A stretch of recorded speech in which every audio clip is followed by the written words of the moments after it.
This episode of the Off-Road Podcast is sponsored by Colby Valve and For Patriots. Off-Road Podcast, episode 445, the search for the next disposable hero. Tonight, Aaron can't find a leak, Coy gets popping, and Ben buys more crap. He sounds so excited about that. Welcome to the Off-Road Podcast, a podcast about everything off-road. We cover the news, review products, and interview people in the off-road industry. Your hosts tonight are Aaron, Coy, and my name is Ben, and welcome to the show. Thank you. It's good to be here. Thanks for having me this week. Appreciate you having me on. Yeah, we appreciate you being here. Whoa. Just shifting us around? No, I'm put it on the other layout. You wanted to be on the bottom. Yep. I get it. I understand. That's fine. Whatever. It's usually where I am. Ben, your Forerunner is looking mighty gold colored. I thought it was yellowish tan. What's going on with your Forerunner back there? That's the minivan. And I totally thought that was your Forerunner. yeah, I know. Very easy to confuse the two. Tomato. But the wife, I promised her I'd do some work on the minivan, and it was getting down to Sunday, and it was like, I should probably do that now. So I pulled it in, and then I broke some stuff. So I'm waiting for new parts because the kit I brought, it just wasn't proper. So I got another kit because plastic clips like to break. So I feel like, Ben, did you move your webcam? I feel like we're at a catfish angle. Like we're up looking down at you a little bit. well, my monitor sits so high, Yeah, Oh. like this. so it's Yeah. I'm actually working on a desk, a sitting desk, or not a sitting desk, a higher desk at like my workbench where I can have my computers there at the. This camera can be even higher that way. So the camera will actually be at a regular person level instead of like up here. So Very nice. very nice, yeah. So I guess I should talk about the crap I bought too, right? Yeah, do it. So I bought this. It's an Agency 6 grab handle for my tailgate. The crappy one that was on the back of there broke when I was lubricating the rails from my back window and cleaning out all the dirt. And so I left it off for a couple months. And then every time I've asked the kids to like close the tailgate, they can't reach it, except for my oldest. And the little ones would be able to like hop on the bumper and grab the little grab handle. So I was like, you know what an excuse to buy some more crap. So I bought that, and then I bought new riv nuts for my skid plates for what I had to drill out, because like this is the size, your standard little riv nut, and it wasn't grabbing the metal good enough. So I grabbed one of these, and that'll grab. And You're going from 380 to 10 mil. yeah, and that's what it squishes down to. So I should be able to grab very well and not have any problems with them popping out, because I experienced that and I had to throw a bolt on upside down. And I'm not a fan of that because it's like kind of just hanging down. And then I got extractor bolts, and then I think I talked about it to you guys after the show. It's like it's what they use for extracting head bolts to ensure they don't break. You put it in your air hammer, and you put a wrench on it, and it kind of vibrates the bolt, and you twist it. And so I got a set of those too. What did I run? I actually want a set of those. I don't know what the name for those is, but yeah, it's that hammer wrench thing. I think I only paid like $20 for two of them, for a 3/4 and a 3 or a 1/2 inch and a 3/8 kit. I can look it up right here. Throw a picture of it up if you can. Yeah, it's a adapter that goes on your pneumatic air hammer, and it free spins, has a like a 1/2 inch or a 3/8 socket drive on it, and then a spot for you to put, I don't know what size of wrench, and then you put a socket on there, put it on the bolt you're going, run your air hammer, and then use the wrench to just rotate it. So How long does it How long does it take Temu to get those shipped to you? It was Amazon, and it was 2 day. And then what is that like a? Is that like It a was 3/4 inch wrench that you need to actually put on the air hammer drive part Yeah. to rotate it? Yeah, and it was $27. But you can Yeah, buy. those I've seen those. Those are pretty clever. Yeah, I'd seen a video with some guy using them, and I was like, that's sounds like a good idea. Absolutely. Yeah. Just I thought because that's what Coy was suggesting to you when he mentioned using an air hammer after the show, was just to, I didn't know those existed, but I thought he was just, because some people say if you just shock it a whole bunch with like an air hammer, Yeah. you can get stuff I free. figured he was talking about using a chisel and just chiseling it out. But it's that bolt's rounded, and just in case I have any other bolts that give me problems, even though I only have like 2 left, I think it is, to get the rest of the skid plate off. Maybe it's 3.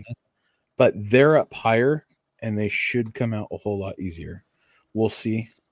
We never know with my luck. Well, like Coy says, you get a 12-point socket that's just a tad bit too small and smash it on there with a hammer. Well, I tried that, and I couldn't get one to stick. So I ended up getting the extractor set. It was $20 for the small size bits. And so I was like, screw it. I'll probably have plenty of Plus that. 27, so now we're $47 into getting these 3 bolts out, Ben. Hey, it's tools, and I have a shop for all my tools. So You could have bought a torch kit for like 200. Like I have a torch. You could have turned that bolt to a liquid by now. It's right by the gas tank. So I was very hesitant to be putting. Don't weld on the gas tank, and you'll be fine. Yeah. Well, it's a plastic gas tank and a torch right by it. Just does not sound like those two would mix very well. You'd be fine. It's. You'd be surprised really bad luck. What they can do for burn victims these days. I think you would have recovered sooner than you think. Oh, and then I got an extended tank drain for my air compressor, because you have to reach under it to turn it, and it's leaking because some crap's stuck in there. So I was like, I'll just get a new extended one instead of bothering with just cleaning it out and call it good. Because I want to have nice. I don't think I've ever let the condensation out of my air compressor. So probably got like 12 years worth of water in there. Yeah, I've watched a video of one explode in a guy's garage. Like, he walked outside, and as he's walking in the garage, it exploded, and it just scares the crap out of me. So I'm like, no, thank you. Ben, it looks like we've got a voicemail that you might need to download while we're doing this, so you can play it before our main topic. Yeah, I'll get that going up. What about you, Coy? What's new? I didn't do too much this week. I did find some firecrackers I had laying around, and they're the cool ones with the waterproof fuse, the slower burning fuse, not the kind that go off your fingers. So I got a big handful of those, and we were doing some burning outside. So, just brush and stuff. And then my children enjoyed learning about the joys of firecrackers. Like, they were just running around looking for things to stick them in. So we evaporated a few old rotten apples that were still hanging around out here. Oh, yuck. Yeah. Man. Threw it some water puddles, all the good stuff that you probably remember doing as a child. Yes. Yeah. And then I've just been really going kind of back down the Moab trip research rabbit hole. So even though this would technically be like my 4th trip there, I'm still also not got the bug. We're talking about the trip this fall, and which trails. So now I'm watching a bunch of trail reports and all kinds of stuff. That brings me back to something that I didn't talk about. I don't even think I've talked to you guys about it. I'm going to do some of the Idaho backcountry discovery route this summer. Very cool. Yeah, the boys. Thanks for the invitation. Well, we invited you to come to Moab, but I get it. That's fine. So what happened is, the boys go to summer camp, and their summer camp's a week later. So I'm going to go to the Northwest Overland Rally with Sarah, And then she goes back to work, and I've got to take one of the boys to Montana, and I'm going to pick up my youngest, and I'm going to pick him up in Missoula. And it just so happens that, or not Missoula, but up by Glacier Flathead, and then pop down to Missoula and drive from Missoula to the backcountry discovery route that pops right through there, just off of Highway 12. So I figured I'd hit it going south and take the long way home with the kid. Nice. And we could, have some fun. He's never been on a long trip with just us two. I'm like, why not? And actually, if you guys do want to come, you're more than welcome. It's just kind of a long way to go to Montana for no reason. Yeah. Well, I mean, there is a reason, but Yeah. That's awesome. I'm excited for you. I wonder if there's any listeners in that area that might want to join you. That's how you met Jeremy. Yeah. Then I can be like, one of us, get him on once. Yeah. You can show him how awesome you can jump your Forerunner. Yeah. I mean, hey, it'd be a little better this time at jumping. Should be. Just a little. So. You've already clearance that gas tank skid. So yeah. and hopefully by the summer I'll have the skid plate on. Burn. Ouch. Gosh, yeah, maybe those 3 bolts will come out by then. We'll see. I mean, we're still good for 2028. That's the goal, right? I think that was the goal. Yeah, 2028. So we're still on. We're on track. So go ahead, Coy. Anything else besides your Moab research? No, just watching lots of videos and sending them to different people that might be interested. Trying to lock down dates and stuff. Just getting in the vibe and excited about it again. It's always fun to share it. So. Yeah. Coy is trying to make him and I both broke. Over the weekend, he sent me a Craigslist ad to a cab over truck with a sleeper and a box on the back that could easily be turned into a motorhome / mechanic shed. And then you just put a car trailer behind that and put both of our rigs on that, and we could just take that to Moab instead of us driving individual rigs down there, which I think is a great idea. I mean, think of the cost. It's going to cost us probably $1,000 each in fuel to go to Moab and back. Right? I think that's fair. Maybe not quite that much. Maybe a little more. Depends on fuel prices. That toter home is only $12,000 and needs some work.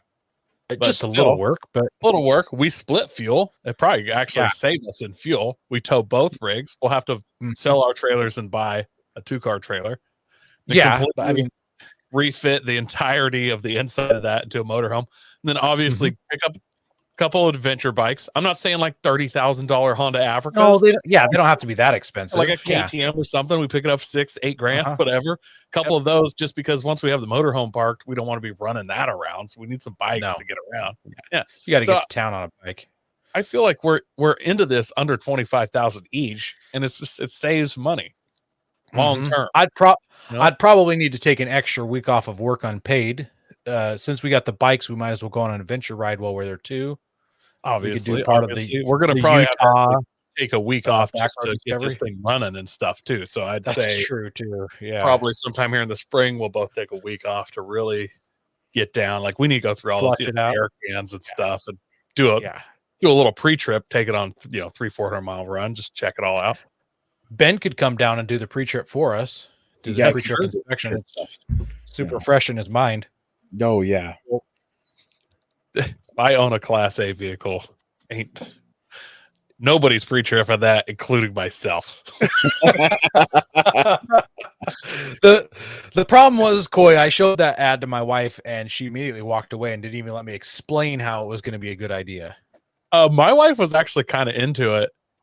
A little bit, I should say. She was middle of the road. She didn't hate it. She didn't love it. But that's the perfect spot, because then you can go to the positive side from there. You bring the positive attributes. And I explained, this is long term. This thing never wears out, essentially. No, truckers put 1 million miles on it, Yeah. I And can always rebuild this. We build it how we want, and then here's the kicker. It's like, this is a semi. This thing can tow 80,000 pounds. We pick up a short load. We're on our way to Hammers. I pick up a short load, drop it off in San Francisco on the way down. I paid for You get fuel. paid. Yeah. You just got paid. Yeah, like this is I make money on the trip. And what happens, like, car moved or something? What happens if I need like a D6 cat at my house? I can't tow that with my wife's truck. Exactly. I mean, you can, but I've seen those pictures on YouTube and Facebook. It's not a good idea. Some third world country, and they always get about halfway up the hill before everything goes backwards. I'm just saying, it's you can spend $120,000 on a diesel pusher, or you can spend 12 grand and put 20 into an old cab over Mack truck and be the coolest guy in town. Like, that thing looked like the Autobot. Yep. Yeah, you can't go wrong. It's a solid plan. Yeah. Yeah, so besides trying to sell my wife on the idea of me buying a semi truck, I got back out in the shop and was looking at my Frontier. I still haven't found any vacuum leaks. I'm thinking that might be kind of what the issue is some sort of vacuum leak, but I can't find one. So then I went through the wire harness. I mean, I didn't go through it, but I looked all over at the wire harness to see if there was any like rodent damage. Haven't found any rodent damage to the wire harness. Haven't seen any loose grounds or anything. I'm kind of stumped. So the next step is to maybe get like a fuel pressure gauge and see if maybe I've got a fuel pressure regulator going out, or the fuel pump, or a dirty fuel filter, which is an in-tank filter on this kind of truck. So I guess that's kind of the next step there, is to check that all out. So we'll see. I don't know. I wonder if you would benefit, like, time-wise, like having someone with a scan tool, like one of the fancy scan tools, scan it and see. I'm going with that just because, like, it might save you a bunch of digging to find out it was something electronic and be like, oh, there's something I couldn't visually see wrong. I would just kind of expect that I'd get a code or something. Yeah. I'm not getting codes. Well, I need to try to drive it some more. What makes you think that it's a vacuum leak? Well, I guess explain what it's doing, just in case there's a listener that happens to be listening. Oh, sure. Yeah. So when you're driving it and you stay off the throttle and you're just kind of really babying the truck, it drives fine. But when you need to accelerate up a hill, or there's a load on the engine, it starts to choke and hiccup, and it feels like someone's cutting spark or cutting fuel, and like the engine just loses power. It's not like it goes down in power. It just it's like you're hitting a rev limiter. And so fuel pressure, I could see fuel pressure with that. Yep. So it might be, it's got to be something like that. And so the reason why I thought it might be a vacuum leak is because if it's getting unmetered air past the MAF somewhere, then if it's sucking in unmetered air, then I've had that happen before where it's stuttered and stumbled. So I don't know.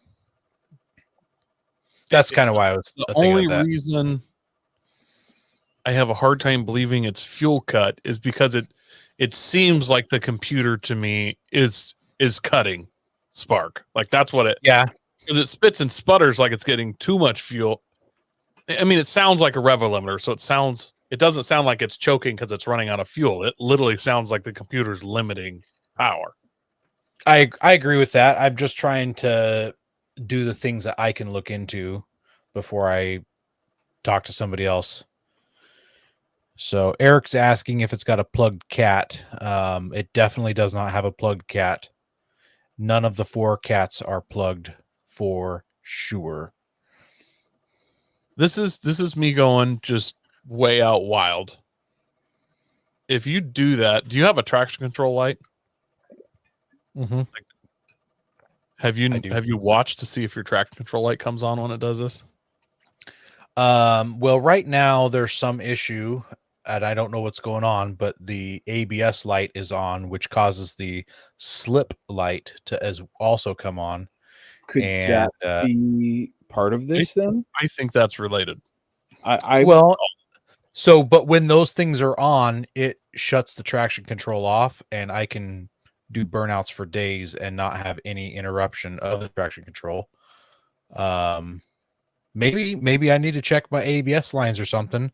So So I don't know about Front- Nissans, but say like Toyotas, like when I have the traction control going, it'll and you start trying to do it, like it cuts electronically, will cut itself out. It doesn't sound like yours really, but I don't have a straight piped exhaust, so it might if I did. Have you tried putting it in 4 low and seeing if it still does it? I put it in 4 low to try to get it home when I drove it that quarter mile away from my house, and it did better, but it was still like barely hanging on to life. So but that's a good possibility. So when these lights come on the Nissan, it's because something got reset, and the truck has to relearn that you're driving in a straight line, so it'll turn that slip light off, at which will turn the ABS light off. And for that to happen, you have to like turn the truck on, have the steering wheel straight, and drive for like 50 feet in a straight line with the steering wheel straight, with the truck going straight. And right now, I don't have a good alignment. So it must have been from a recent wheeling thing, so it veers to the right a little bit. So I can't get it straightened out to fix that issue. Maybe no. Is it measuring where your steering wheel's pointed, or just needs to feel the momentum of a truck going perfectly straight? It's measuring where the steering wheel is going. Yeah. Oh, So if you're correcting, so technically, if you had like an airport runway and you could have the steering wheel straight, but the truck is veering to the right, it should clear it. But also, all 4 tires need to be spinning at the same rate. I tried to trick it one time by putting it on jack stands and putting it in 4-wheel drive, and I couldn't trick it. because I know like Toyotas, you can have to do a relearn thing sometimes, but you got to go do like big circles in a parking lot, like you go circles with. No, this one's pretty straightforward, no pun intended, and I've done it many times. But yeah. Can we just go out to a Costco parking lot at night? Is that big enough for you to do 50 feet without correcting or whatever? Yeah, it's only an hour drive to the nearest Costco. Can we just do it when your field's dry? Just hold the steering wheel straight and rip. Tyler in the comments says that I can reset the angle sensor with a Z1 scan tool, so I'll have to look into a Z1 scan tool. And welcome, Tyler. I haven't seen you in a while. Good to see your name pop up. He must be excited about our disposable hero that we're going to talk about. Must be. Did any of you guys watch King of the Hammers this weekend? I mostly watch the videos of the night stuff with the crowds and people driving over each other and just like, blowing their motors and stuff. And like the guys who get in fights and punch each other. The fist fight, the girl punching the guy. Girls. Let's not be gender biased here.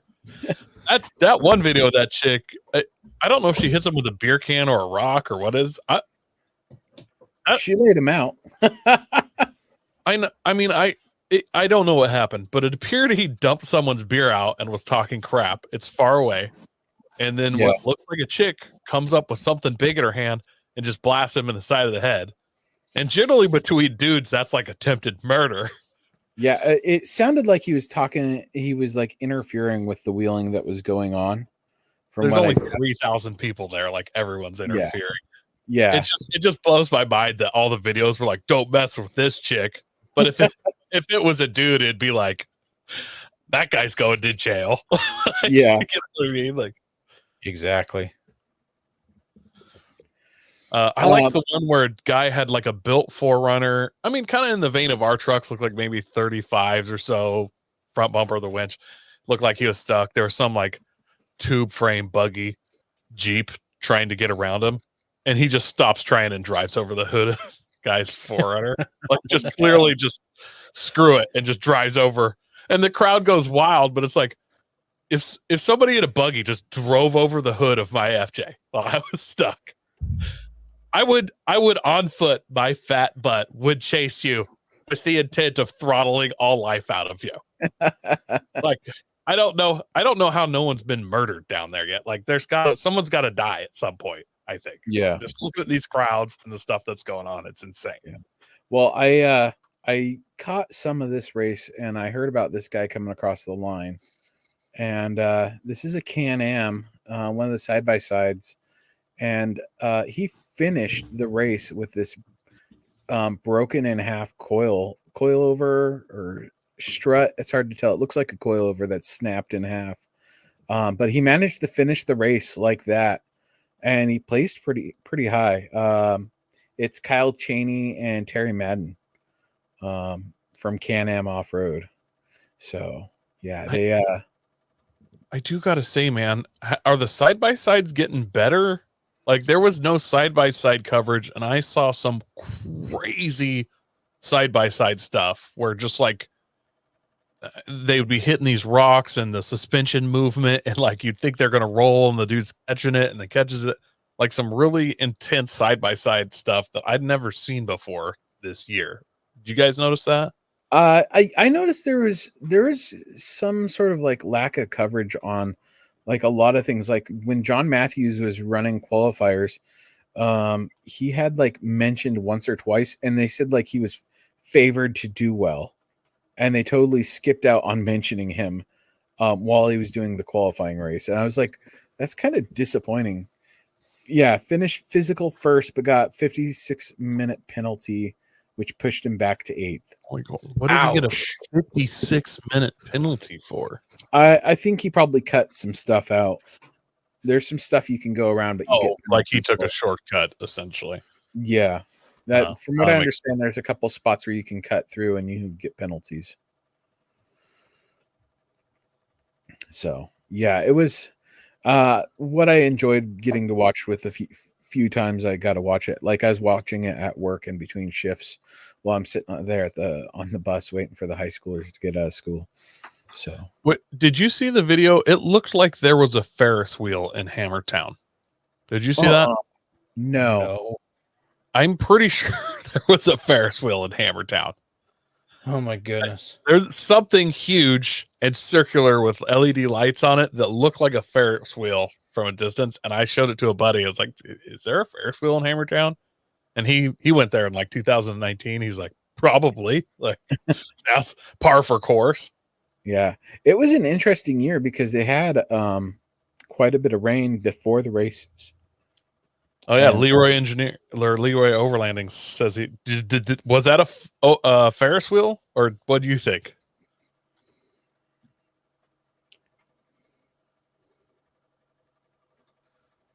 Tyler Burns says between Campbell's issues, Raul Gomez flipping and Lauren Healy losing a trans input shaft with 1 mile left to finish the race. It was a crazy race this year. Yeah, and like John Matthews, his transfer case blew up, and so he didn't even finish. And apparently, there was a video of a guy on a Ferris wheel at Hammertown. Like I was pretty sure it was a Ferris wheel, but it's like, it's crazy there.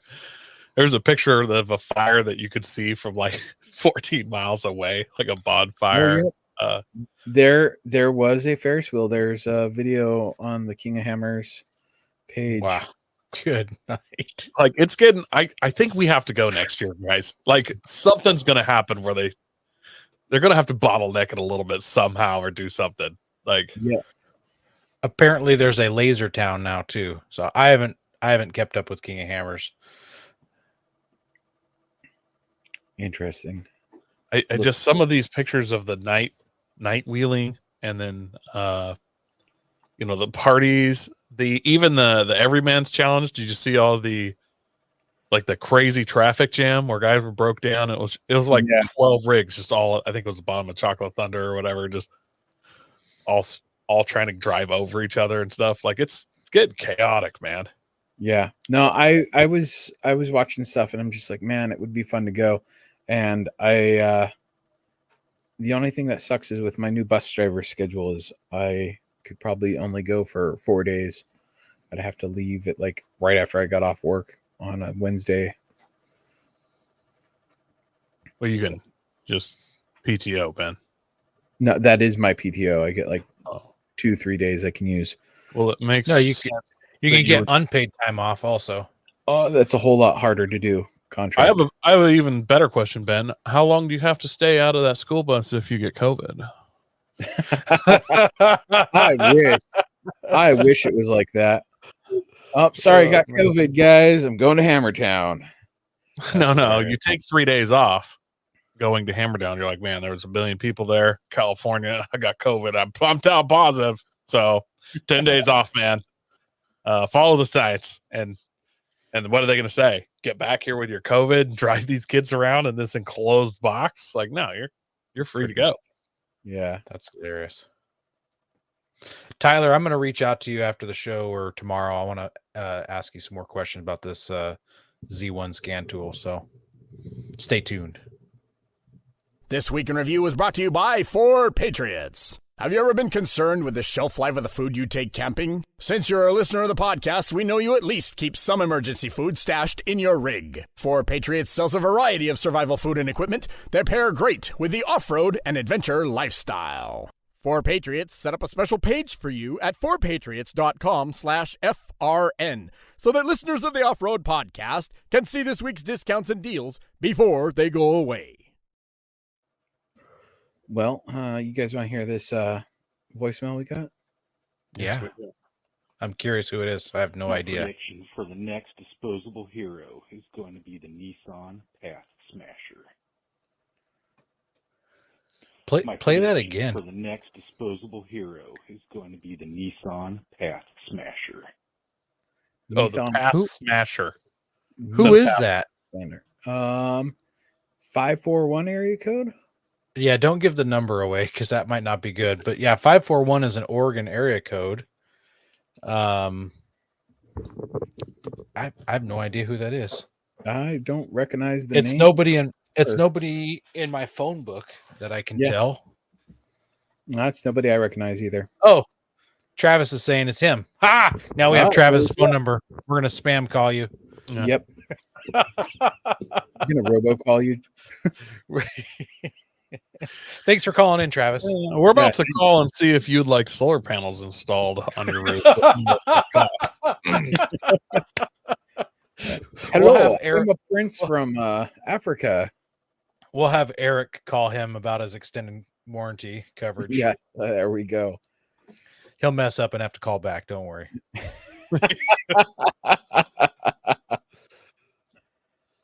We also want to thank our sponsor, Patriot Patch. Head over to patriotpatch.co and check out their selection of great patches, shirts, cleaning mats, signs, and stickers.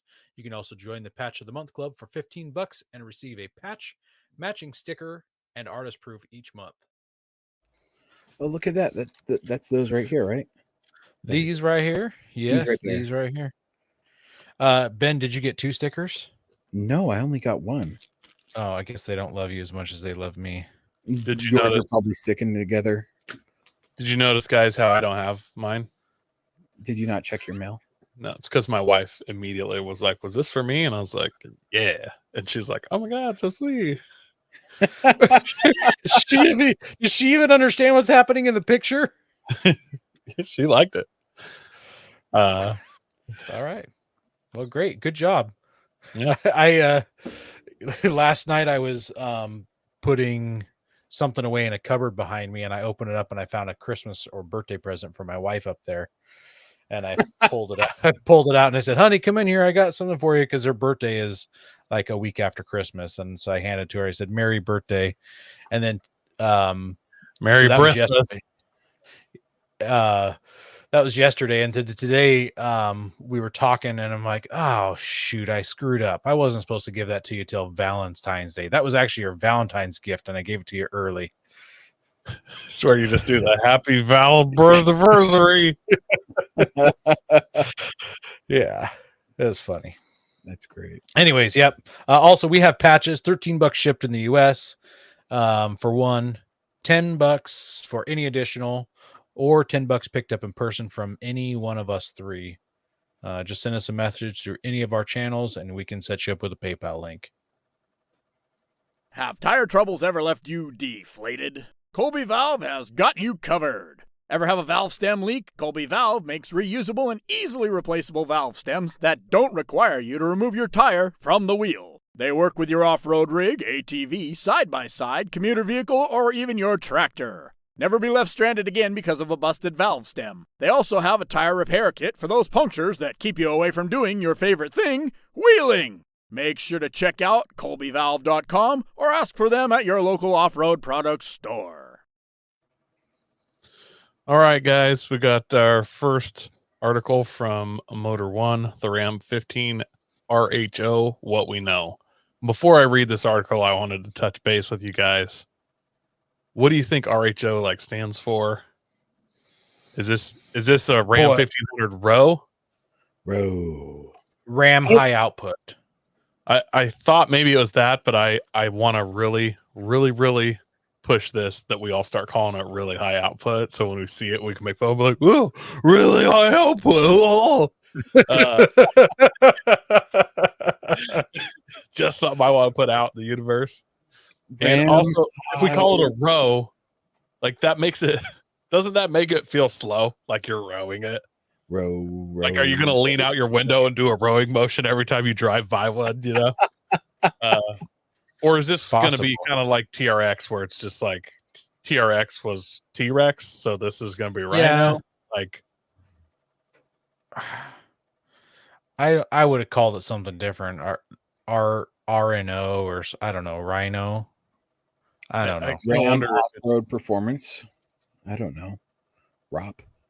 I imagine it's Ram high output or something like that, but it doesn't transfer very well to the civilian market in the fact that I hate how big it is. It looks boring. Cool. Giant bold row. Yeah, it is very bold, the RHO. And it's a big on the tailgate as well. I don't know. Let's find out about it. Tell us about it, Coy. Yeah, so Ram updated the 1500 pickup for 2025, giving the truck a refreshed design, new powertrains, and 2 new trims. One of those trims is the new RHO, a performance-oriented pickup that will serve a new kind of Ram customer. RHO won't be as potent as the TRX, which ends production after 2024 model year. So that's going to end this year, at the end of this year, and the next year, the RHO is going to start off. So it does kind of seem like a replacement for their TRX. But it should be just as capable. Ram hasn't dished out all the details yet about the new pickup, though. The Ram 1500 Row is a new trim for the 2025 model year. It's an off-road oriented pickup that will sit above the Rebel in the Bram's refresh lineup of sporty trucks. The RHO won't be a direct replacement for the TRX. Instead, it will serve a new kind of customer, according to Ram. Although it may have less horsepower than the TRX, it should translate into a lower starting price, making the RHO or Row or whatever we're calling it more affordable and to a broader audience. The RHO will not have a V8 Hemi. Instead, it's going with a twin turbocharged 3-liter inline 6 Hurricane engine that comes from Jeep. That'll make 540 horsepower at 28 psi of boost. I also want to say at 28 psi of boost, it's insane for. That's a lot. That's a lot of boost. Dude, when I was younger and into the scene, 28 psi was like this. That's dude drag cars.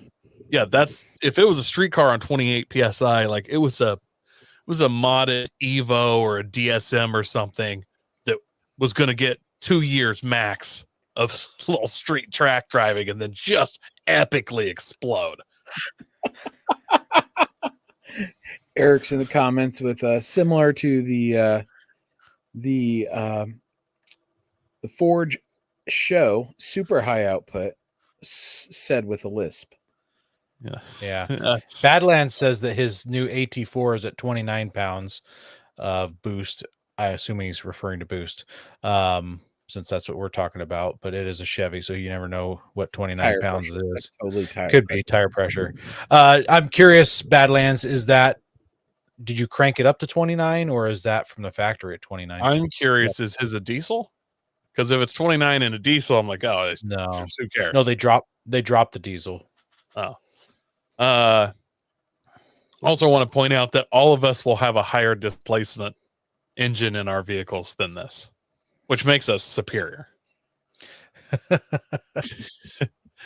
Anyways, let's get back on track here. We don't know exactly how much torque is on top or how quickly this truck will get to 60 miles an hour, but it should be somewhere in the neighborhood of 5 seconds. Ram will position the RHO at the top of its truck lineup, which should give you an idea as to its off-road capability. There are no rugged specifics about this truck, but it should be as capable as the TRX, but with less power. Ram hasn't revealed how much the 2025 RHO will cost when it launches, but the truck will sit above the Rebel in the lineup, which starts at 61 and some change for 24, and the TRX commands nearly $100,000. So we expect the row to fall somewhere in the middle, a price tag of a mid to high 80s. The RHO will join the lineup in the third quarter of 24 as a new 2025 model. Ram will have more information about the truck, including the price, closer to the launch date. Tyler says that we may all have a higher displacement, but we still have less horsepower and torque. Yes. I mean, yeah, that's true. Like, there are UFC fighters that are way smaller than me, but I'm still 6 inches taller, but they could knock me out. I'm still tall. It's going to take both Ben and Coy's horsepower numbers together to be barely above his horsepower numbers, or the Ram RHO's horsepower. One thing, Coy, I was expecting you to point out here, but you didn't, was that it's a twin turbo 3-liter inline 6.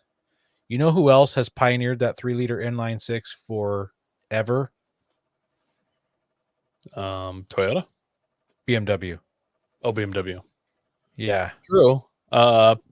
Chevy does like to copy people's homework. Like, their first ever out. Well, let's be curious. If you don't have anything else, that's the perfect segue into our next next news story, copying somebody else's homework. So this one is from The Drive, and it's about the XJ, which is kind of our main topic here, and how it lives on in China. Did you guys know about this? No, it's not until I saw this story. China. Yeah, so Ben proposed the idea for this topic months ago. And we've just kind of had it in our back pocket for the right time. I stumbled across this specific news article 3 months ago, so I've been sitting on this news for 3 months now. China's car industry is a mix of copying, Frankenstein engineering, and originality that boggles the mind. They build everything from the chibi Toyota Tundra with an Isuzu engine to a fake Generation 1 Chevy Corvette that's also a plug-in hybrid. Ben, can you show off those pictures while I keep talking of that Toyota Tundra? Give me a second while It may come as no surprise that China is still building a derivative of the Jeep Cherokee XJ, and they're building it as a military vehicle. What you didn't expect, that is powered by one of the greatest tuner engines ever, the Mitsubishi, I'm going to say this wrong for Coy, the 4G63T. Or did I say that wrong, or did I say 4G63T? Yeah, just 4G63. It's just 4G63, not 4G63. All right, 4G63. Sorry, I'm a huge disappointment. Back in 1984, Jeep's owner AMC became the first Western car maker to establish production in China under government-mandated joint venture Beijing Jeep. It cranked out a combo of Russian UAZ-based off-roaders and licensed-built XJ Cherokees for the Chinese market. I don't know why we haven't seen those rigged in SnowRunner. When Jeep was bought by Chrysler, then its Diamond Star Motors era, It became a cousin of Mitsubishi, which lent the 2.4-liter 4G64, setting the stage of what's to come. I think that's a typo in this news article. I'll go ahead and fix it for this online news agency. China produced the XJ almost unchanged until the mid 2000s before adapting it into the Jeep 2500, 2700, and later the BAW Kishi, which stuck around till 2014. Around this time, Beijing Auto Works, which is BAW, was developing a new military vehicle with the help of Chrysler called the BJ 2022. Sorry. Yes, I'd like a BJ 2022, please. First built in 2005, the XJ-derived BJ 2022 would outlast the Cherokee and remains in production today. Like China's H1 Hummer clone, it too spawned a civilian version, the Yongshi or Warrior, which was introduced in 2017 or so. It has been produced in a variety of body styles, from single cab pickups to four-door SUVs with a variety of engines, like Isuzu and Nissan diesel engines and the Mitsubishi gas turbo motors. The Mitsubishi 4G63 S4T is the actual. Yes, All Eric. right. I'm not sure if I want a Hummer or a BJ 2022. All right, so here's the Tundra, Yes. and here's China's Tundra. It's so amazing. I would drive that around so hard. I would too. Can you imagine taking that to Moab? Yes, I can. Can you imagine blatantly copying the Tundra and even calling it a Tundra? Yeah. No. How you copied it? Like even your copy was crappy. Like, it's just a golf cart with a Tundra body kit. All I can think of is like showing up to Pete's house and parking next to his Tundra with this stuff. That'd be Just hilarious. being like, oh, look at this. Now this. Yeah. Honestly, this is like a golf cart build to make fun of Tundras. You know what I mean? Yeah, It looks like I Sion totally, and I Tundra totally bastard agree. child. Yeah. All right. So to be specific, the 4G63 S4T, which isn't the same one you blew up in your old Eagle Talon, it still has an iron block, a TD04 turbo, and an aluminum head, but the head only has a single camshaft. Power output slouches to 187 horsepower, 184 foot-pounds of torque, but it can be brought up to 300 horsepower easily. You throw on a dual overhead cam head, some stronger rods and pistons, and I'm sure you can crank out 400 at the wheels. It's not clear how widely produced this version of the BAW Yongshi is, but these trucks don't seem to be very hot sellers. They only have just shy of 8,000 total sales in China from 2017 to 2020. So that's four model years, and they didn't even sell 2,000 a year. Well, it looks like it's the People's Republic of China's military vehicle. It wants to be a Hummer too at the same time, right? Yes. Yep. Although that's not, I mean, it's kind of weird looking, but I'd drive. I think that's kind of fun. Be a fun farm truck. And it looks like a version of a Hummer. A Lego version of a Hummer, yeah. Like, I don't yeah. You can still order these through a website called Made in China. They offer it in a single and crew cab spec. You only have a 6-speed manual transmission option. You can get it in 2-wheel drive or 4-wheel. Like, see that one right there? I think that's kind of good looking. I think I'd drive that truck. You know, I honestly would drive it just for the looks. Just $9,000. Here's my question, Ben. You could have had this, a brand new truck, instead of your truck for $9,000. So my question is, how is this considered a Cherokee? It uses the chassis and a lot of the suspension components. They did actually make a Cherokee knockoff. Before the military one here, there was no Cherokee. No, knockoff. there wasn't a Cherokee knockoff, but there was a licensed XJ that was sold in China. So they did sell the XJ in China under AMG with a 4G63T in it. No, not with a 4G63T. What did it have? It doesn't say what the XJ had in the Chinese version. I'm just saying $9,000. It's not terrible. It's not. It's not terrible, especially if you can throw a head and some rods on that thing, and you could have a 4-wheel drive 400 horsepower Just fun rig. for a second, can you imagine there's a parallel universe existing all around us right now, where in 1989 or whenever Jeep XJs came out, and Chrysler also owned a part of Mitsubishi, and in America they have a Jeep Cherokee with a 4G63T. Can you imagine? And right when that would have been during like the import, craze, there would have been dudes in Cherokees just throwing Borg Warner dish plate sized turbos and Turbonetics Godzilla blow off valves on their Jeep Cherokees. Yeah. You know those those guys over in Saudi Arabia that are using the Nissan Patrols and the Toyota Land Cruisers, and they're using the 2-door versions of them, and they're doing those 900 horsepower drags up the dunes, and they're just flinging sand everywhere. That could have been here. I could totally. It could have been a 2-door Cherokee doing that. Just ripping itself apart, just flexing. Yeah, exploding that rear hatch window from body flex.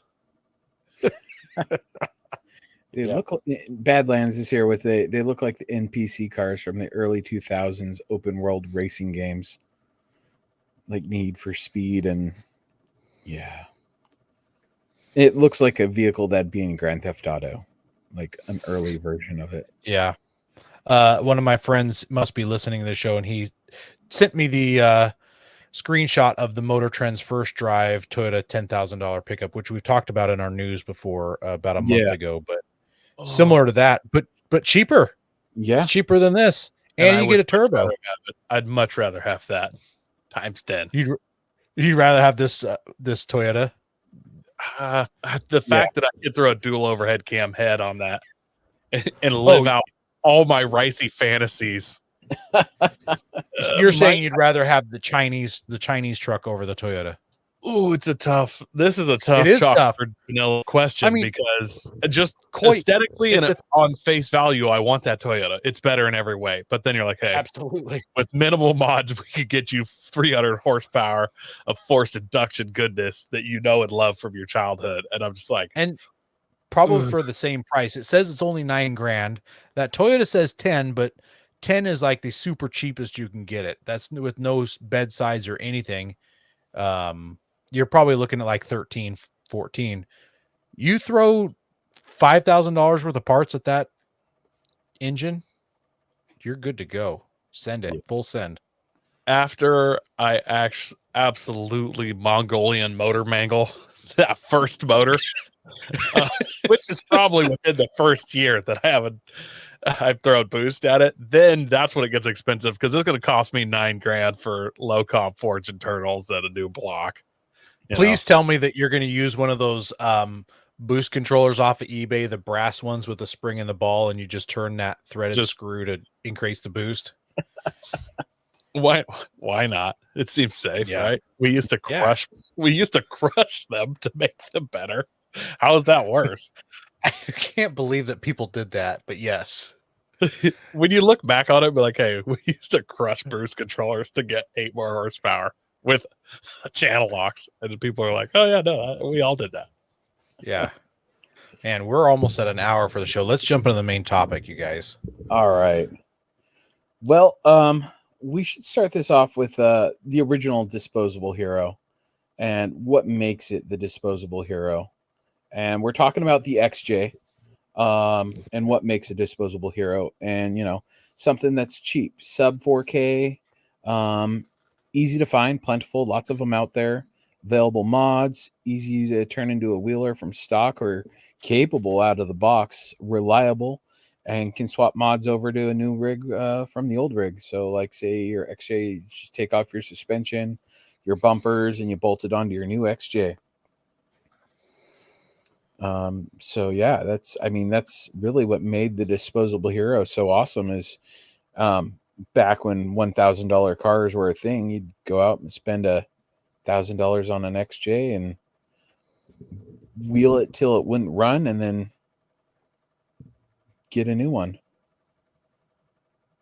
Yeah, and Tyler's in the comments here is, I don't know if we can really replace the XJ with how much aftermarket support there is, but the problem is, Tyler, and why we're talking about a new disposable hero is because now you barely find XJs for cheap, and if they are cheap, you've got a whole lot more work. They're rotting, floorboards are missing. We're running out of XJs. They were too disposable at this They point. were too There's disposable. that too, yeah. You don't save your paper cups, and if you had a favorite design one, once they're gone, you know. So I'm going to jump in real quick because it wildly lined up with this show. But if you're listening at least live, this Cherokee behind me, this nice blue two-door, this is a friend of mine's. Sadly, his dad passed away, and he inherited this. His dad bought this brand new in '96 and had it till now. It has 230,000 miles on it. It's a manual, two-door, runs, needs new tires. He's kind of asking me. He has no idea what it's worth. I'm not a Cherokee guy. I don't know what it's worth. So I just want to throw in the comments, what do you think this Cherokee right behind me, running with 230K on the clock, four-wheel drive, manual transmission, And a 1996, what do you think it's worth? It's a two-door, so I mean it's got to be up there. The two-doors are even harder to find. I know they're harder to find, but do people want them more? Oh yes, the two-doors are popular. At least around here, I know lots of guys that want two doors. That's what they want. Well, maybe he can get a good price for it. Anyways, throw in the comments if you're curious or if you have an idea. Should I start just reading what we got here, guys? Yeah, start cranking away at that. I'm going to crank it out. The Jeep Cherokee XJ is widely regarded as an exceptional off-road vehicle. Hold up, I got a confession to make. I just want our listeners to know that we didn't type this. This is really eloquently written. This was written by ChatGPT again. So we had ChatGPT help us with a little bit of the information on this vehicle. So if Coy starts using some really big words that you don't think normally come out of Coy's mouth, that's because ChatGPT used them. Yeah. If I say anything about taking over America's nuclear stockpile, starting a new world, I didn't write that. The Jeep Cherokee XJ is widely regarded as an exceptional off-road vehicle thanks to a combination of design elements that enhance its off-road prowess. First and foremost, its compact size and relatively lightweight contribute to exceptional maneuverability on challenging terrain. This nimbleness allows the XJ to navigate tight trails and conquer obstacles with relative ease, making it a go-to choice for many off-road enthusiasts. Equipped with solid front and rear axles, the XJ provides superior articulation, ensuring that each wheel maintains contact with the ground. Even on uneven surfaces, this feature enhances traction and stability, crucial for conquering off-road obstacles like rocks and ruts. The XJ's four-wheel drive system, available in various configurations, further amplifies its off-road capabilities, enabling drivers to tailor the vehicle's performance to their specific conditions. The XJ's durable construction, I mean, that's, I know. Yeah, they said durable. Hey, you're not lying, but you're not really telling the truth either. With a unibody design and a sturdy frame, they messed up. With a unibody design, yeah, I left that in there just so we could talk about that. Contributes to its resilience in challenging off-road environments. The robust chassis and suspension system withstand the rigors of tough terrain, providing a reliable platform for off-road adventures. Moreover, the availability of aftermarket parts and modifications has allowed Jeep enthusiasts to customize their XJs to meet specific off-road demands, enhancing its reputation as a versatile and capable off-road vehicle. Overall, the Jeep Cherokee XJ's combination of compact size, solid axles, advanced four-wheel drive systems, and durable construction make it a standout choice for off-road enthusiasts seeking a reliable and capable vehicle. Can I say my biggest burn right now? Yeah. Cherokees are just for people who can't afford Wranglers, right? Like, we all know that. Like, that's just... Yeah. Oh, I see. You couldn't afford a Wrangler. I forgot to mention it earlier, but I've been reading this book, the 4x4 Suspension Handbook. It's one of the books that we got sent to us. And in here, they talk about each type of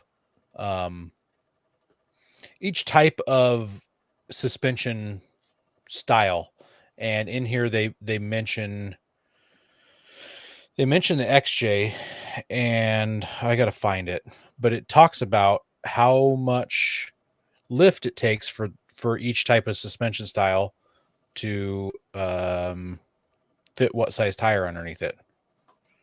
And I was really kind of surprised. Here it is right here. So it says 84 to 01 Cherokee XJ, 3 inches of lift to get 31s. Yep. And that caught me way off guard. I knew you had to lift them to get some decent tire, but 3 inches of lift to get a 31, Bro, 4 they inches of didn't lift to have get a lithium powered 32. sawzalls when that book was written. Yeah.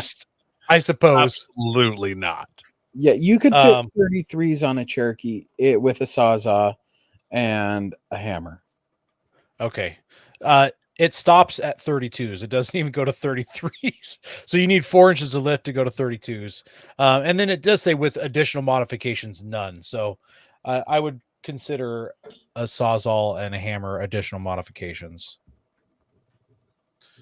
All right, guys. So powertrain options. The Cherokee XJ offered various powertrains, including the 2.5, Garbage. the 4-liter. 4-liter's pretty good motor. And later on, a 2.8-liter V6 diesel engine. Yeah. They offered a diesel in Cherokees in America. Was that in America? Yeah, they did. It wasn't for very many years, but yes. Yeah. I think Ben was saying that Cherokee. Ben was saying the 2.5 is garbage. Yeah, the 2.5 is garbage. The 4.0 was amazing. Yeah. I mean, I've seen so many of those 4.0s go forever. I watched a video once where a guy was sitting there and he'd like put sand in it and it's still running. Like he was trying to kill it, just dumping stuff in the engine. So they had a pretty long production run. They ran for nearly 18 years. So that's what is part of made it a classic among the Jeep enthusiasts and pretty popular. Yep. And when something runs that long and something is that inexpensive, you just go to the wrecking yard, you pull it, the pick and pull, you get those trim pieces that you need, you get the broken part that you broke, or maybe you had a lesser model and you wanted the nicer seats, you go get those seats out of the wrecking yard and boom, it's right in your truck. It fits, it bolts in. And sometimes on Facebook and you get their 4 seats parts cars and keep them in the field next to you. You know, But there's that too. Yeah. Yeah, I got my XJ. I got a new clutch pedal off of a guy when my clutch pedal snapped in half. Ben is such a beast. Did you guys know? Did you guys know? I didn't know this, that the XJ was one of the first vehicles to receive Jeep's trail rated badge. No, I didn't know that. I didn't know that either. I mean, that's what Chat GPT is telling me. It could be wrong, but yeah. I see the Jeep started the participation trophy award, huh? it's innovative design. They are the ones that invented that. Yeah, it's a unibody construction of the XJ was a departure from the traditional frame-on body SUVs, providing lighter and more nimble platform. This design influenced later SUVs and crossovers. Well, thanks for ruining the market, Jeep. Yeah, that's a good point. I mean, technically, Cherokee's the original crossover, right?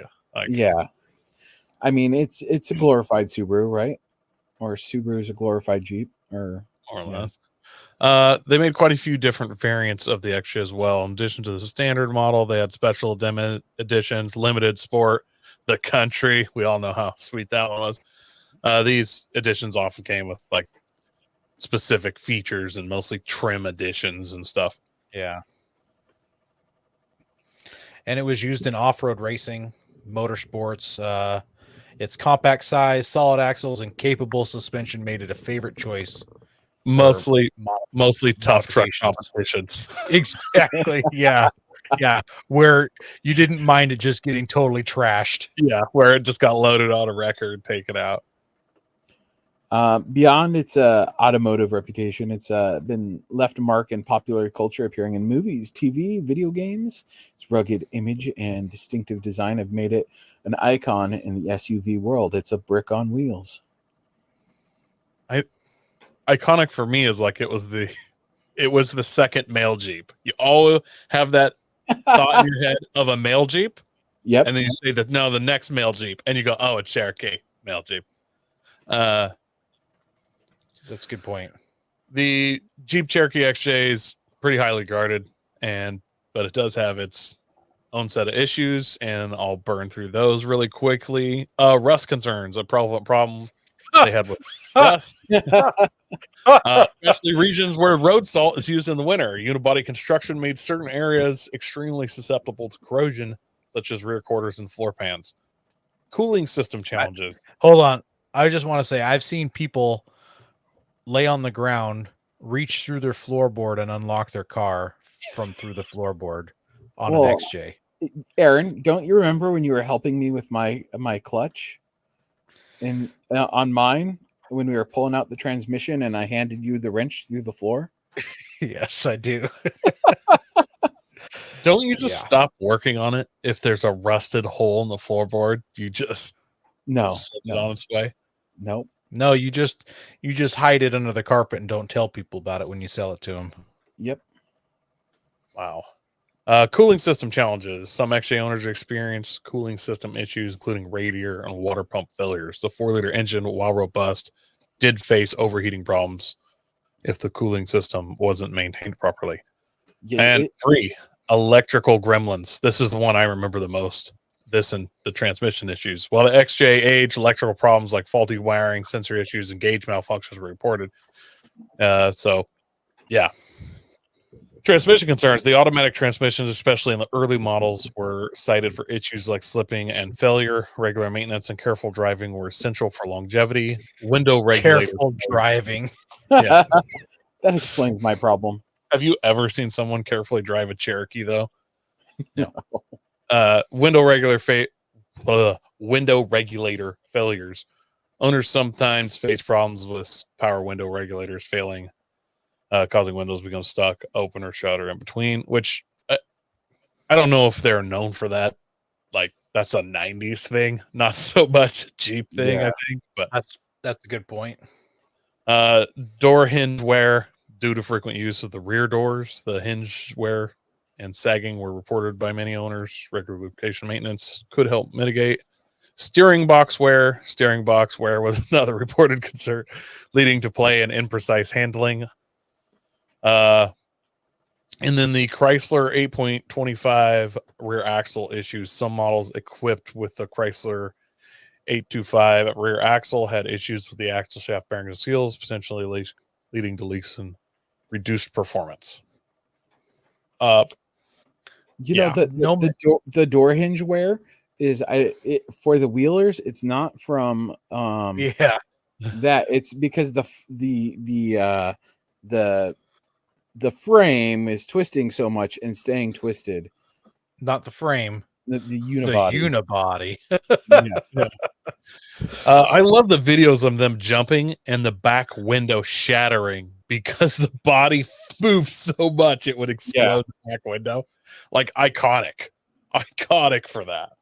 I feel like I've seen a lot of XJs with missing windows. Yeah, like, it's insane. And I know, to be fair, like, even Forerunners, like, some guys have like taken the doors off, and like the doors are part of the structure, so you off-road them with the doors off, and then you can't put them back on and stuff. Mm-hmm. Like, that's I just a Jeep thing, but dude, Cherokees, like, if you took the doors off while it was in your driveway, you can barely put them back on. Well, and it's funny. I've seen FJ guys with their doors off too, and it's the same thing. They have to put the tube door in. Do you ever notice they don't just take the door off; they put a tube door in there? Oh, I know. I've just seen them without the doors. I'm just like, aren't you worried about getting that back on again? All right, so we went through as the hosts of this show, and we kind of brainstormed about some vehicles that we thought might be the top contenders here. So I'm just going to read off all of them real quick, and then we're going to go through our picks. So what's so super similar, but the Grand Cherokee, the ZJ, those are pretty plentiful. And I think that you can get it for pretty cheap. Second gen Forerunners, first gen Xterra, early Toyota Tacomas might not be as cheap. Ford Rangers, Dodge Dakota, the H2 Hummer. For some reason, sorry, H3 Hummer. Okay, I was going to say, I thought we were talking about the H3. Yeah, I So don't there know we how go. H2 got put in there. Yeah. Dyslexia. The Jeep Liberty, the KJ version, Subaru Forester, and the Chevy Colorado. So some options there. So who wants to go first? I'll go last. I'll jump in Coy? with the first then. All right. I originally was going to pick the H3 Hummer. I had a strong case for it. They aren't worth anything price wise. You can pick one of these up for $6,000 all day long in decent condition. But I finally decided there really isn't enough of them numerically, like Yeah. to really fill that. Although I feel like it is a good replacement, they're just physically, they don't, not enough of them exist. So I bumped my choice to the first gen Chevy Colorado or GMC Canyon that was made from 2004 to 2012. Just the Colorado had a sales number of about 480,000. So obviously, Canyon's going to be a little less than that, but they made quite a few of these. The Chevy Colorado was introduced as a replacement for the Chevrolet S10 pickup. It was aimed at providing more modern and versatile mid-size truck. The first generation Colorado was built on the GMT 355 platform, which it shared with the GMC Canyon. The platform was developed by General Motors for mid-size trucks and SUVs. Colorado was offered in various body styles, including regular cab, extended cab, which had rear half doors, suicide doors, as we call them, and crew cab configurations. This allowed customers to choose between different seating options. The first generation Colorado came with a range of engine options and initially just offered a standard 2.8 liter inline 4 and an optional 3.5 inline 5 engine, and later a more powerful 5.3 liter V8. I believe it also bumped to a 3.7 liter inline 5 later. The Colorado is one of the few mid-sized trucks with a V8 option. Transmission options include 5-speed manual, 4-speed automatic, 5-speed automatic, depending on trim and engine. Colorado was available in a bunch of different trims, including the LS, LT, Z71, and the high-performance ZQ8. The ZQ8. I've not heard of that one. It has like ZQ8. it has like kind of a body kit on it. You've seen them before. Okay. Had a sport tune, suspension, and performance-oriented features. The first generation Colorado was capable of towing moderate loads with towing capabilities ranging from 2,000 to 6,000 pounds, depending on engine configuration. In 2009, Colorado received a slight facelift, which include changes to the front grille and headlights and other styling elements. The interior was also updated and new features were introduced. Now, my argument for it being the new disposable hero, there's a decent amount of mods available for this. Like it's pretty well supported. Maybe not as much as the Cherokee was, but plenty of support.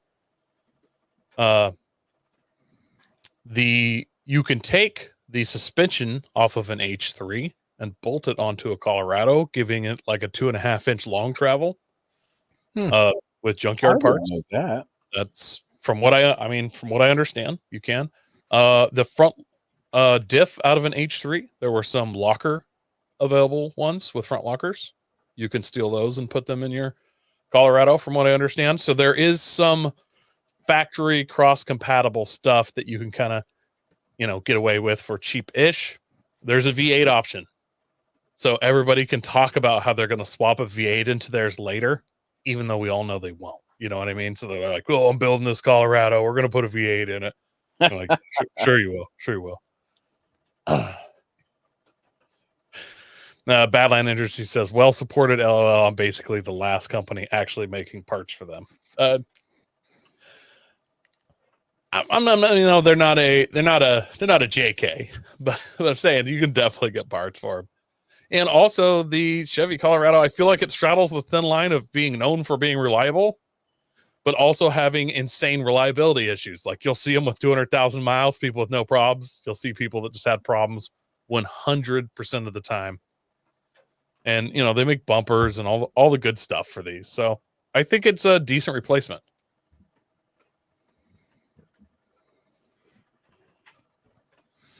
All right. Well, I was supposed to share this picture when you were talking. Sorry. Oh, sorry. Here's Koi's picture. Looks pretty rugged. It looks pretty rugged. They don't look bad. If No. you've never been around them and you don't already hate them for being what they are, it looks good.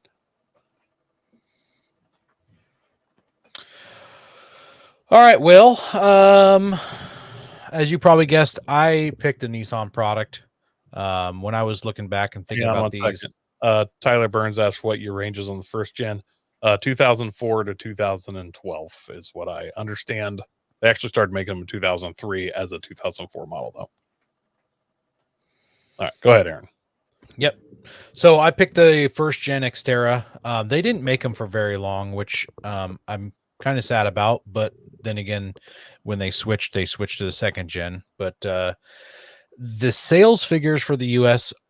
Are incomplete. I could find 4 out of the 6 years, and if I do an average using those 4 years and average two more years, you come out with 454,000 of them that were built, which is almost as many as the Chevy Colorado, which was built for a couple more years.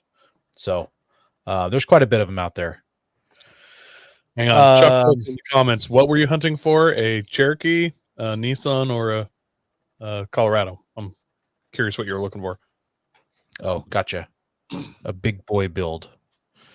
Like it. I'm wondering if he's talking about a Cherokee. One right behind me. Man. Yep. Colorado. There we go. I got the perfect Colorado for you. Yeah, Coil sell it to I you. want those for sale too. So the Xterra was introduced as a compact SUV designed for outdoor enthusiasts and adventurous drivers. Obviously, it's based on the Frontier platform. I don't know if you guys remember, but they had some pretty cool advertisements, whether it was magazine advertisements or TV commercials for the Xterras back in the day. It featured a rugged and boxy design with a unique roof and rear tire mounted on the back, which gave it a distinctive off-road appearance. What they don't say also is that it had a fully boxed frame, which a lot of other rigs didn't have. Usually a lot of rigs had the, I might be speaking out of turn. The second generation for sure was a fully boxed frame. I don't know if the first gen was or not. I'll have to check into that. The Xterra was known for off-road capabilities, which had features, right here, such as a fully boxed ladder frame. I guess I should have read through what ChatGPT wrote for me to say to everybody. Solid rear axle, optional four-wheel drive, designed to handle various terrains, making it popular among enthusiasts. Base engine was a 2.4 inline 4, and it had a more powerful 3.3 V6. And later on, you could get that engine supercharged, which I believe gave it 10 more horsepower. It may have been 20 more, not much. 5-speed manual or 4-speed automatic transmission could be paired with it. It came as an XE, an SE, or a supercharged SE. First generation was designed to be practical and functional, with features like a washable cargo area, fold flat rear seating, easy to clean surfaces that will accommodate active lifestyles. In 2002, it received a facelift. They called it like Generation 1.5, which included updates to the exterior styling and interior features. The facelift version featured more refined look and additional comfort and convenience features. It gained popularity for its off-road capability, versatility, and affordable pricing. It appealed to a niche market of consumers seeking a rugged SUV for both daily driving and outdoor activities. So really similar to Koi's argument. There's people out there making parts and pieces for these things, and they're somewhat reliable. If you treat them well, they'll last a good time. There isn't any real parts interchangeability with anything other than the Frontier, as far as I know. They're a little anemic, but one thing about the Xterra is that they were pretty lightweight. They didn't weigh that much. When you got to the second generation, they got a lot more bloated and a lot more weight. Someone just sent me a text of a 2000 Xterra, great condition, 4x4, garage kept. It's for sale here in Tacoma for $3,600 right now on Craigslist. So that's pretty cheap. If you want that look, one of the bummers about them is, and maybe this is just all vehicles from that age, but the black trim fades to gray so hard and so fast. Well, But, there's I'm trying to think of the name of the company, because that was a problem with the JKs too. But there's trim renewal stuff now. It's like a wipe Yeah. that you literally, and it just brings it Yep. back to life. Back to Black is a brand Yeah. that makes something like that. So yeah, there's a lot of them built. You can find them at wrecking yards. They're super cheap all over the internet. They aren't the most capable wheeler, but they can get the job done. So, and if you like them that much, they might push you into the second generation category of Xteras, and you'll have an even better rig. It's kind of like a stepping stone to the next rigs. Yeah, it's kind of like owning what was it, a YJ, and then graduating up to the TJ or the JK. Yeah, exactly. What do you got, Ben? All right, so I'm putting my fists up. I'm ready. I'm grabbing my vape pen. Okay, so I went with the Subaru, and the reason being is, a lot of people think, you need that hardcore rock crawler, but you got to think of who's buying the disposable hero. And a lot of the times it's teenagers, right? So you want somewhat cheap vehicle, semi-reliable, minus, head gasket issues and all that. That's the usual teenager car, right? Head gasket issues. Teach your kids to work on your cars, right? Gets them hooked. So I went with the Subaru Forester. I went with the second gen, 2003, 2008, kind of fix that demographic of the time frame and the price. They only have 200,000 in the US, but that doesn't mean you can't get parts from outside of the US. And there's lots of parts out there, and there's lifts for them.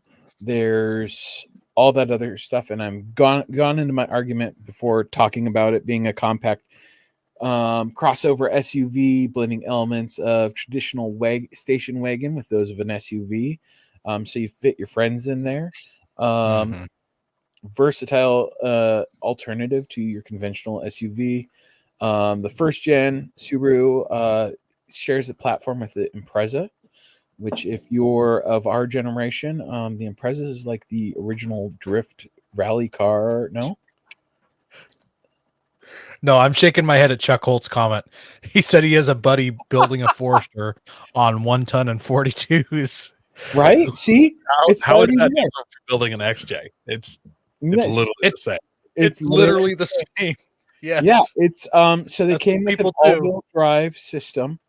Not the best for off-roading, no low gear, but I mean that can be modified, right? I'm sure it can be done. Different trim levels. And there's even a sportier S/TB model with a turbocharged model. Each trim level came with varying levels of equipment and performance features. The S/TB model introduced later in the first generation.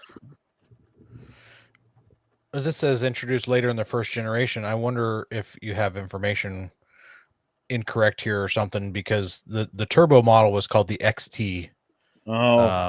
Yeah, and it's weird. I've never heard of an S/TB model here.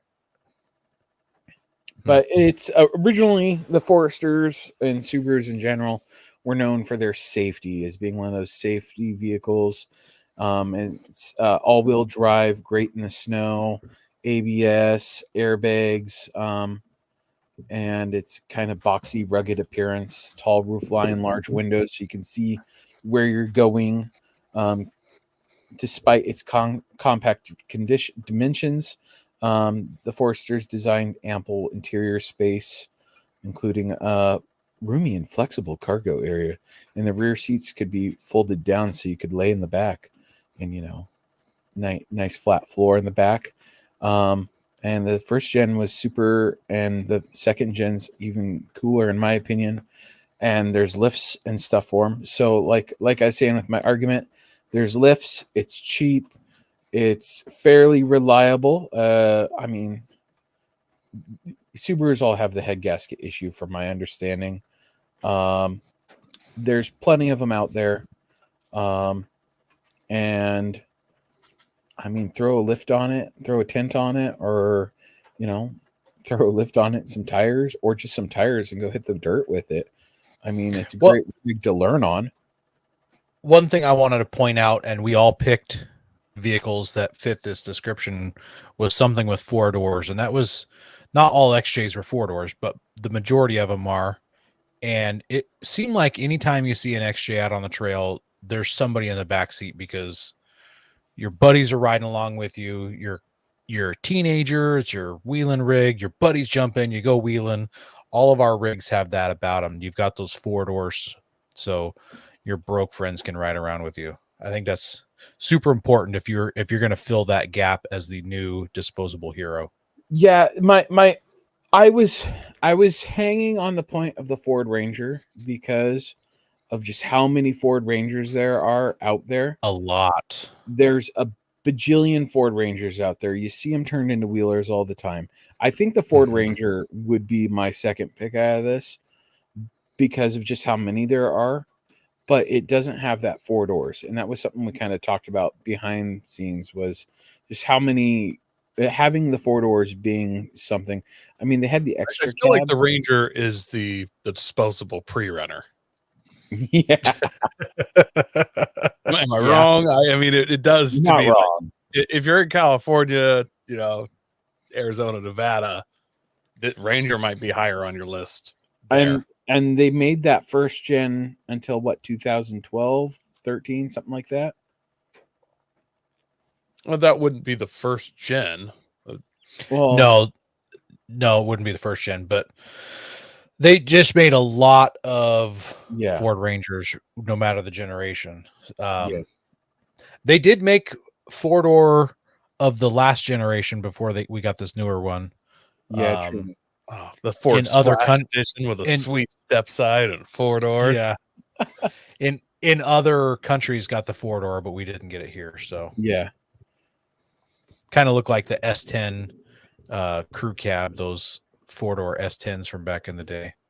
Yeah, but I figure I just thinking about, like, especially like kids, you get them into wheeling. I think like a Subaru really would set it off as a good start to where it's like, hey, you can't go too crazy, but if you dump enough money into it, you can get crazy with it, because they make skid plates and bumpers and all that. Like, you could take it to a level to where you're like a mildly built Jeep.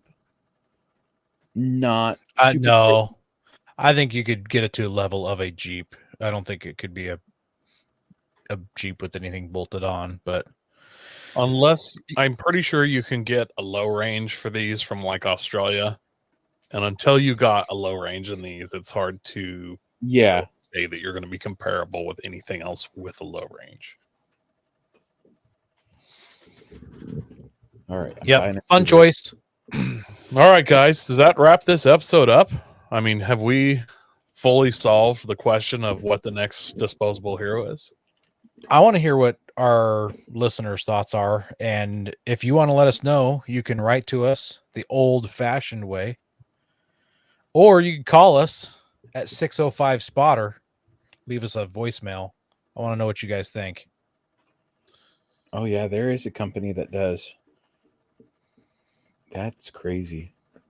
Yeah, Chuck Holt mentions they made actual lockers for them as well. Yeah, they did. I think there's a lot of cool parts out of Australia for these. Yeah. All right, guys. Next week we're gonna do an episode on tent heaters and hot tents. I've been looking at some of that myself, and so I've been researching it anyways, and not so much personal experience, but I'm gonna bring all the research I can to you guys, and we're gonna talk about why these new Amazon diesel heaters are basically the best thing. But we're going to bring other options as well. Yeah. And we want to thank everybody. We want to thank everybody who listens to us weekly, especially you guys who are watching us live on our Facebook page, on YouTube, X, for all of our people who watch us on Twitter. You know who you are. We appreciate you guys out there.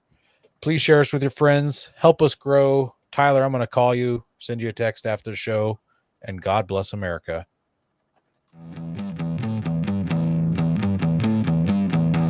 Don't forget to visit Patriot Patch and join the Patch of the Month Club. Check out our Gaia affiliate link for up to 40% off. Also, don't forget to head over to Warren Colby Valve and 4 Patriots to see all of their great products. We are a proud part of the Firearms Radio Network. Got a question or comment? Send it to us through our Linktree account or by searching for Off-Road Podcast. Also, you can listen to us live at overlandradio.com Mondays at 7 p.m. Pacific.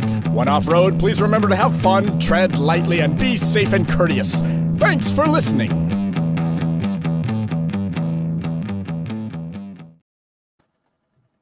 Everything Ben owns is a disposable hero after he's done with it.